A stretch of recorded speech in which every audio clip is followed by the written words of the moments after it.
Yamaha Sniper 155 compared to Honda Winner X 150. Ikaw, ikaw na nanood ngayon, huwag mong iswipe itong video na to kung nagbabalak kang bumili ng motor. Kung hindi naman, sige swipe na. Dahil sa video ito, ating pag-usapan itong dalawang motor na to na pinakamainit sa 150cc underbone category. Walang iba kundi itong Yamaha Sniper 155R ABS version at Honda Winner X 150. Itong dalawang motor na to ang ating himay-himayin, busisiin natin kung alin nga ba sa dalawa ang maaaring kukunin mo. Honda Winner X 150 or itong Yamaha Sniper 155R ABS version. So tara, samahan niyo ako hanggang sa dulo. Let's start sa disenyo nitong dalawang motor na ito. Itong Yamaha Sniper 155R ABS variant at itong Honda Winner X 150. Sa design ng dalawang motor na ito, kung pinagtabi mo itong dalawang motor na ito, halos magkapareha lang sila ng body structure. Magkakaiba lang ng kurba. Itong Yamaha Sniper 155 kinuha sa R15 yung disenyo niya. Sports bike yung datingan sa underbone category. At ito namang Honda Winner X 150 hinulma sa disenyo ng CVR 150 or Honda Fireblade. Ito nagmula ang design na Honda Winner X 150. Purumahan niya ang angas tingnan. Same with Sniper, ang angas din ng tingnan. Itong dalawang motor parehong maangas, parehong astig, parehong gwapo, parehong pogi. So kung mamimili sa dalawang motor na ito, mahihirapan ka talaga.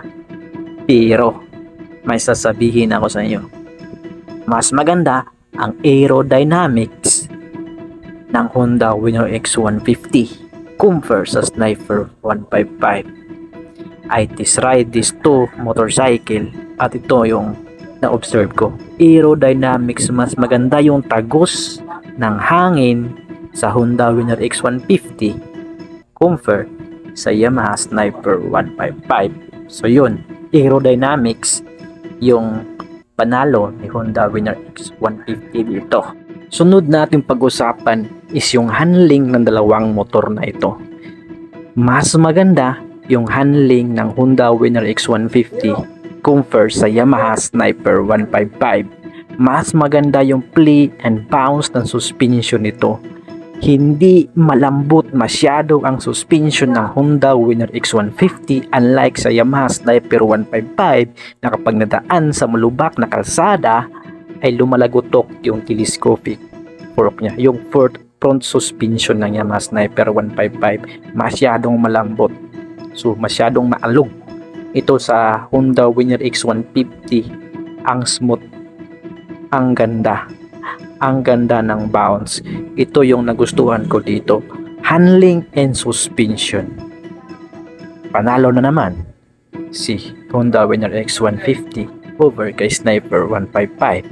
And sunod natin babanggitin dalawang motor na ito is yung kanilang safety feature. Itong Yamaha Sniper 155, meron silang coming na Sniper 155R ABS variant. So magkaparehas dito sa Honda Winner X 150 na ka-ABS din. So ABS si Sniper, ABS din si Honda. So sa safety feature pareha sila. Pero may lamang si Honda dito. Ito yung kanyang bank sensor. Ito yung kalamangan ni Honda na wala sa Yamaha Sniper 155. Again, panalo na naman si Honda kasi may bank sensor. Si Sniper 155 walang bank sensor, ABS and slipper clutch lang. Meron namang slipper clutch si Honda Winner X 150. So mas namang sa feature na naman itong si Honda Winner X 150 compared sa Yamaha Sniper 155.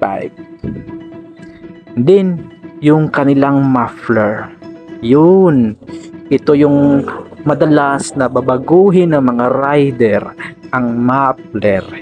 Dito sa Honda Winner X 150, maganda yung muffler design. ng Honda Winner X150 kung ikumpara nimo sa Sniper 155R. So maganda yung disenyo ng muffler, yung tunog ng tambutso ng Honda Winner X150 compare sa Yamaha Sniper 155. Para sa akin, maganda yung disenyo at tunog ng muffler ng Honda Winner X150. Pero sa akin lang yan kaisla. Kayo, ano sa tingin nyo? I-comment nyo nga sa baba at pag-usapan natin.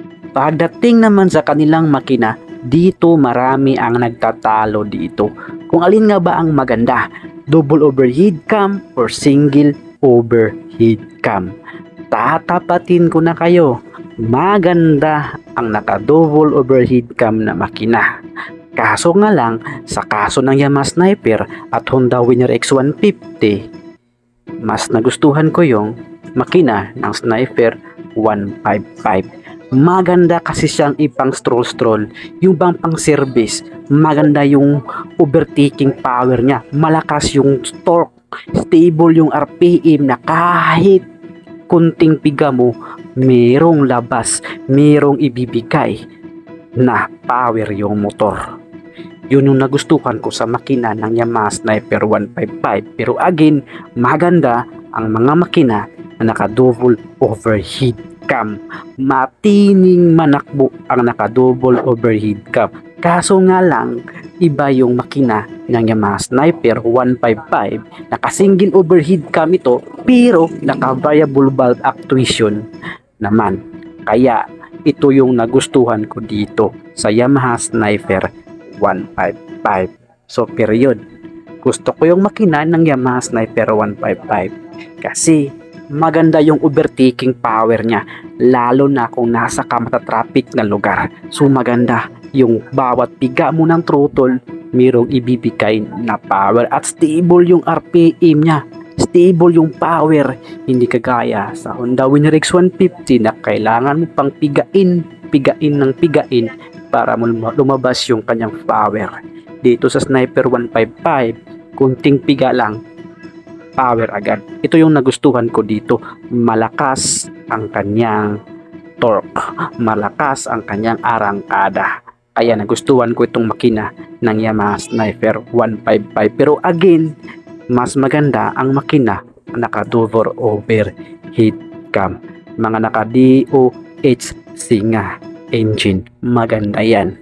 So walang sinasabing pangit or kuwan. Mas gusto ko lang talaga yung engine ng Yamaha Sniper 155. Pero iba-iba naman tayo ng preference. Yung preference ko kasi gusto ko yung pang short ride. Gusto ko yung malakas yung torque, malakas yung arangkada. Pero may mga iba naman sa atin na gusto yung speed, gusto yung dulo, may dulo. At ito yung kayang ibigay ng Honda Winner X 150. Kung gusto nyo ng may dulo na motor, may dulo, mag Honda Winner X 150 kayo. So kayo kaisda, anong masasabi nyo dito sa dalawang motor na ito? Itong Honda Winner X 150 at Yamaha Sniper 155R EBS variant na coming na dito sa ating bansa. Baka next month meron na available sa mga kasa. So comment down below at pag-uusapan natin yan sa comment section. I-comment nyo kung ano yung motor na gusto nyong bilhin. Ano yung motor na tipo nyo? Honda Winner X 150 or Yamaha Sniper 155. At i-comment nyo rin kung ano yung rason nyo kung bakit kukuha kayo ng Honda Winner X 150 or bakit kayo kukuha ng Yamaha Sniper 155. Pag-uusap natin yan sa comment section. So that's all for today's vlog. Thank you for watching. Don't forget to like, share, comment, and subscribe, and click the bell button para maging updated ka sa mga future content na ating ilalabas dito sa ating YouTube channel. So once again, this is Motor sa Isla, nagpahimang no na mag-amping kanunay o gigugma ang Ginoo, labaw sa tanan, ride safe, always peace, bye bye.